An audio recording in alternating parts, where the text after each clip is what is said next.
Hey everybody, how are you all doing today, darling? Welcome back to my channel. I'm so glad you are here. Welcome to a lot of my new followers. I got a couple of new followers over the past week. I am so glad you are here with me. As you can see, my channel is all about film, fashion, and finance. Those are my three major passions in life. So that's what my channel is about: film, fashion, and finance. I love those three things. I'm all about wealth building and all that stuff. So today's gonna be another finance slash wealth building slash real estate video. On my last video, I talked about closing costs, and a lot of you guys really found that video helpful. So if you haven't checked it out, check it out, where I talk about all about closing costs, the ins and outs.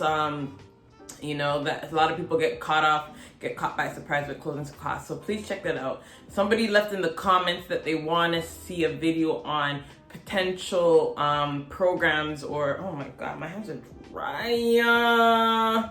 Oh my god, let me put some lotion on. Sorry y'all, my hands are dry. I kept coming on the tubes with like ashy hands. Like that was unacceptable. But yeah, sorry. So somebody on my last YouTube video said that they wanted to see a video on potential initiatives that first-time home buyer could take advantage of to make, you know, first-time home buying easier for them.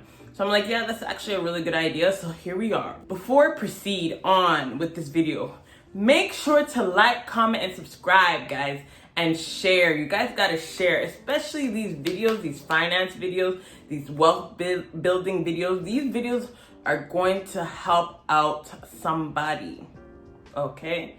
We are all building together. There's enough wealth in this world for all of us to be wealthy. So I need you guys to share this video. This is going to help somebody, especially somebody you know, you yourself. I know you're trying to purchase your first home, or you yourself, you know somebody that's looking to purchase their first home. This video is gonna be very, very helpful for you. So make sure to like, comment, and subscribe. Stop right now. Hit that like button right now. Right now. Right now. I'm talking to you. Yes, you. Yes, I'm talking to you. I am talking to you. Hit that like button right now. Hit that subscribe button right now. I see you. You're thinking about it. You're thinking about it. Stop thinking. Hit it. Right now, and let's go. All right, so this video is obviously gonna be from a Canadian context, because I'm living in Canada, so I can only speak from a Canadian context. So I'm sorry if you're watching from a different country. Maybe you're thinking of moving to Canada, so maybe this will help still regardless. But this is from a Canadian context. So I'm gonna bring you 4 ways that you can, that I did a little bit of research to find ways that you can, programs that you can look into to help you as a first-time home buyer. So for first-time home buyers, especially in Canada, one thing that a lot of us know about already is that the government has put into place is if you're a first-time home buyer, you are eligible to put down only 5% of your down payment. A lot of us already know that, so I'm just gonna say this first point off the jump. You're eligible to put down only 5% of whatever your purchase price is, which is good because if you're first-time home buyer, sometimes, you know, saving up 5% of like $500,000 is a lot of money. You know, saving up 5% of $500,000, that's still like $25,000 that you got to save up. So the government has allowed it for first-time home buyers as an incentive that you only need to put down 5%. Me personally, if you're gonna ask me, Crystal, if you can put down more, because you got to think about what your mortgage is gonna look like after, you know. So the higher your down payment, the less your mortgage is gonna be. For me personally, I didn't want to have to be thinking about every month how I'm gonna be paying for my mortgage.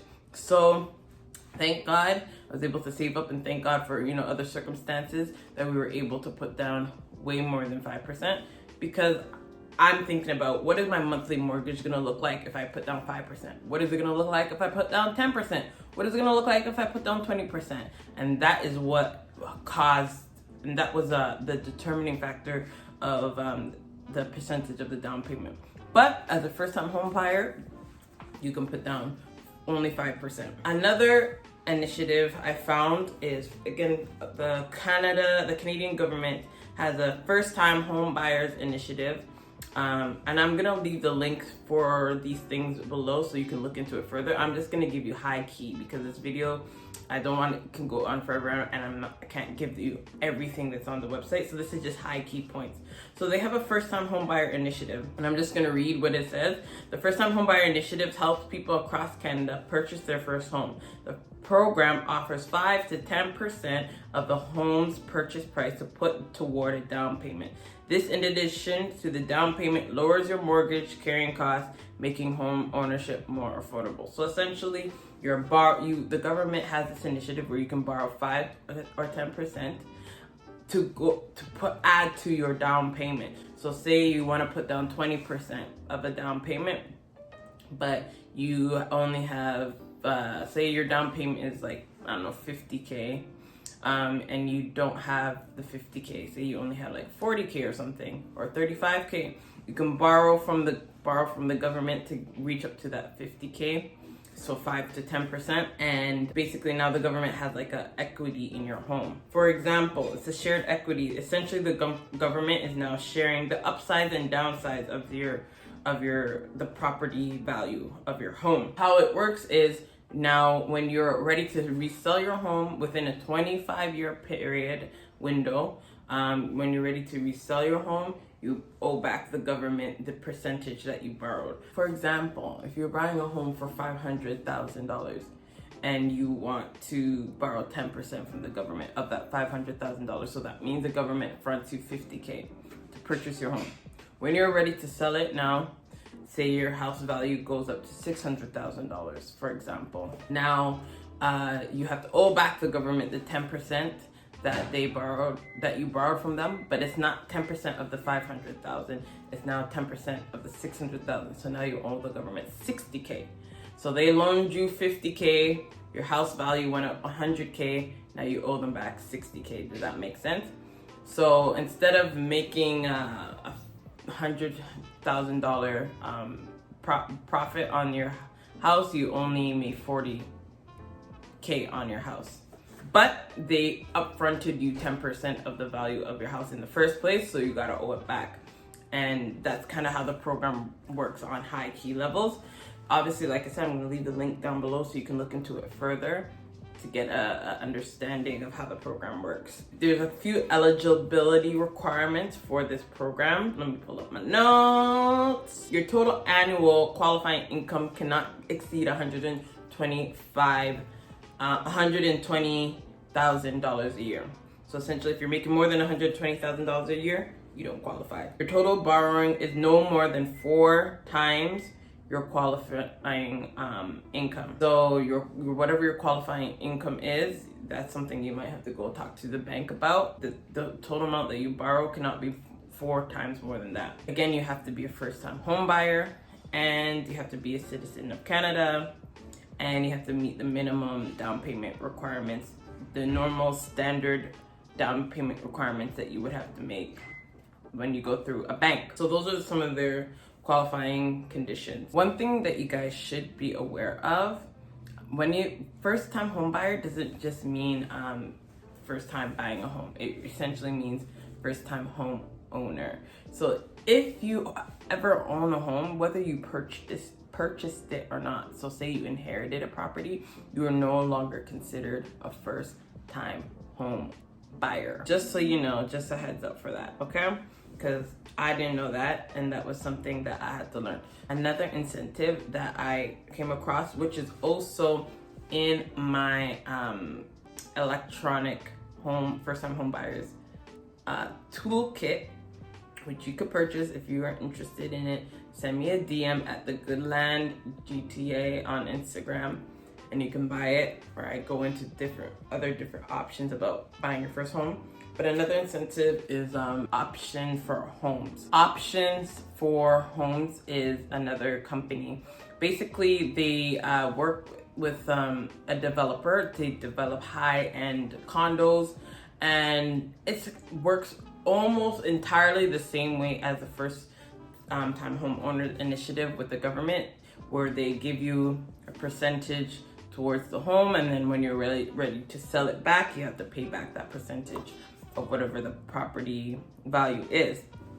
Pretty much the exact same thing in terms of how the concept of how it works. The difference is with the government, with the first-time home buyers, with the government, you can use that money that you borrow to purchase any home. With options for homes, you only have to go with the condos and the developers that we're working with them. So options for homes, they work with a specific developer developing those condos. You have to purchase one of those condos to be able to use options for home. And also the criteria for options for home to qualify is not as stringent. You don't have to be a first-time home buyer with options for homes. There's not a certain income that you have to make or anything like that. It's pretty much for anybody can use it. Anyone can essentially use it, but you have to purchase a condo from within their program. That's pretty much the only difference between the government initiative and the options for homes that I saw. But again, like I said, I'm gonna leave the link below so you can do your own research. And this last website I found, again, I'm going to leave it below. I'm not going to go through everything because I don't want this video to be extremely long, but I'll leave the link below. The government of Canada also offers a whole bunch of different rebates and different plans for first-time home buyers. You know, there's a RRSP home buyers plan. You know, there's land transfer tax rebate that you can take advantage of. I did not know that. I wish I knew that. The first time home buyers tax credit that you can take advantage of. GST, HST, new housing rebate, provincial first time home buyers program. There's a whole bunch of programs that you can take advantage of. I'm gonna leave the link to where you can look into that further. But yeah, so those are the 4 major things that I came across that you guys can look into for first-time home buyers to take advantage of to get yourself into the housing market. Because once you get your foot into the door, you're good. Right now, the hardest thing for people is just to get their foot into the door. So whatever information I can pass along to try to make it easier for you guys to get your foot into the door, I'm happy to do that. So again, make sure to like, comment, and subscribe, and share. Guys, share.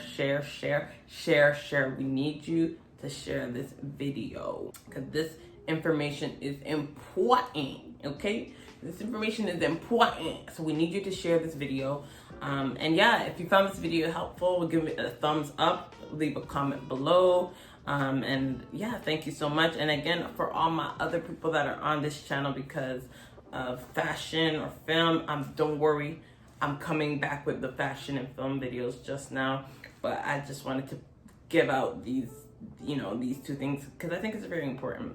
But I'm coming for y'all. Again, thank you so much for following my channel, and I will see y'all next time, darling.